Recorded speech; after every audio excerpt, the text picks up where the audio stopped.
മണ്ണിൽ വിരിയുന്ന ഓരോ ഇതളിനും സൂര്യനിൽ ഉണ്ടാവുന്ന പ്രതീക്ഷയാണ് അവയെ മുകളിലേക്ക് ഉയർത്തുന്നത്. പ്രതീക്ഷ അത് തന്നെയാണ് ജീവിതവും. അപ്പൊ നമ്മൾ പ്രതീക്ഷ കൈവിടാതെ ഇരിക്കുക. ഒരുപക്ഷെ ഇന്നലകളെക്കാൾ മനോഹരം നാളെകളായിരിക്കാം. അപ്പൊ ഗുഡ് മോർണിംഗ്.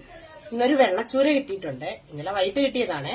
അപ്പൊ അത് കറി വെക്കുകയാണ്. കുറച്ച് കപ്പയും കൂടെ ഉണ്ടാക്കണം. അപ്പൊ ഇതാണ് ഇന്നത്തെ ബ്രേക്ക്ഫാസ്റ്റ്. എല്ലാവർക്കും ഗുഡ് മോർണിംഗ് ഉണ്ട്. കുറച്ച് മീനൂടെ വറുത്തെടുക്കാം.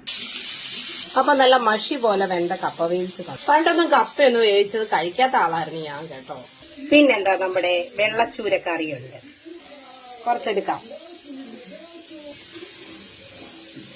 അപ്പൊ നമുക്ക് 2 കുഞ്ഞി മത്തി വറുത്തതും കൂടെ എടുത്തേക്കാം. അപ്പൊ ഇന്നലത്തെ കുറച്ച് ചിക്കൻ കറിയുടെ കുറച്ചും കൂടെ എടുത്തേ. അപ്പൊ നല്ല അടിപൊളി ബ്രേക്ക്ഫാസ്റ്റ് റെഡി ആയിട്ടുണ്ട്. ഞാൻ കഴിച്ചു തുടങ്ങുവാണ്. എന്തായാലും നമുക്ക് മീൻ ചാറി മുട്ടി കഴിക്കാം. അപ്പൊ എല്ലാവർക്കും ഗുഡ് മോർണിംഗ്.